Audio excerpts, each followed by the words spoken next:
একবার এক নাস্তিকের সাথে ইমাম আবু হানিফা রাহমাতুল্লাহ আলাইহির বহস হলো। নাস্তিকের দাবি হলো, নাস্তিকের যুক্তি হলো, আল্লাহ খোদা বলতে কোনো কিছু নেই, সব কিছু এভাবে সৃষ্টি হয়েছে, প্রাকৃতিকভাবে সৃষ্টি হয়েছে। এটা তাদের থিওরি। ইমাম আবু হানিফা রাহমাতুল্লাহ আলাইহি বলেন কোনো কিছুই এভাবে সৃষ্টি হতে পারে না। তাহলে তোমার সাথে বহস, দিন তারিখ ঠিক করা হলো, ময়দান ঠিক করা হলো। যখন দিন তারিখ আসলো, ময়দান গিয়ে নাস্তিক তার দলবল যা আছে সব একদিকে অবস্থান করলো, আর আস্তিক আল্লাহর প্রতি বিশ্বাসী যারা আছে তারা ময়দানের এক পাশে অবস্থান করলো। ইমাম আবু হানিফা রাহমাতুল্লাহ আলাইহি সময় মতো আসলেন না, একটু বিলম্ব করলেন। তার কারণ হলো ইমাম আবু হানিফা রাহমাতুল্লাহ আলাইহি মনে মনে ভাবলেন এই ব্যক্তিকে কোরআন দিয়ে হাদিস দিয়ে বোঝানো যাবে না, এই ব্যক্তিকে বোঝাতে হলে বাহ্যিক একটি উদাহরণ দিয়ে বোঝাতে হবে।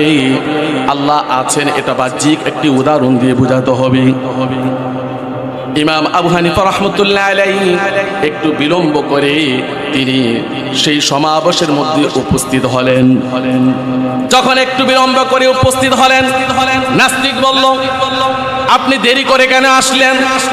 সর্বপ্রথম আপনাকে এই জবাব দিতে হবে, তারপর আপনার সাথে আমার বহস, তারপর আপনার সাথে আমার আলোচনা।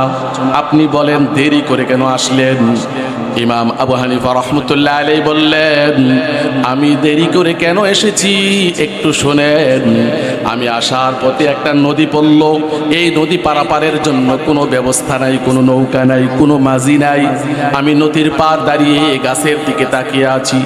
হঠাৎ করে দেখলাম গাছটি ধপাস করে মাটিতে পড়ে গেল।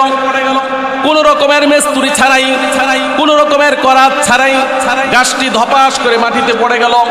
মুহূর্তের মধ্যে মিস্ত্রি ছাড়াই তক্তা হয়ে গেল, আবার মিস্ত্রি ছাড়াই একটা নৌকা হয়ে গেল। আবার এই নৌকাটা পানিতে পড়লো, পরে মাঝি ছাড়াই এই নৌকা আমাকে নদী পার করে দিয়েছে, এই জন্য একটু দেরি হয়ে গেছে।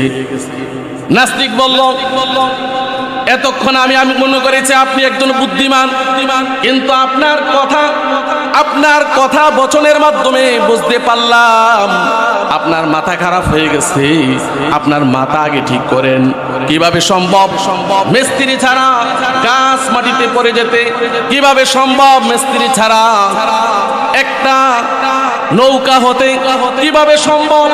মিস্ত্রি ছাড়া, মাঝি ছাড়া একটা নৌকা চলাচল করতে এটা কিভাবে সম্ভব? ইমাম আবু হানিফা রাহমাতুল্লাহ আলাইহি বললেন তোমার সাথে আমার বহস শেষ।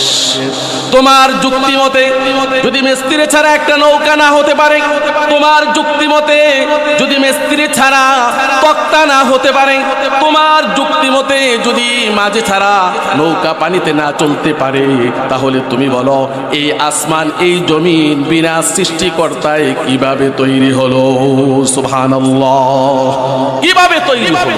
নাস্তিক এই উত্তর শুনে লাজবাব হয়ে গেল, লাজবাব হয়ে গেল, মুখে দিয়ে কোনো কথা আসলো না।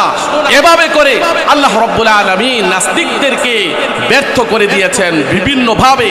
আল্লাহ তাআলা তাদেরকে ব্যর্থ করে দিয়েছেন। তারা সঠিক উত্তর কোরআন ও হাদিসের ধারক বাহকদের সামনে দিতে পারে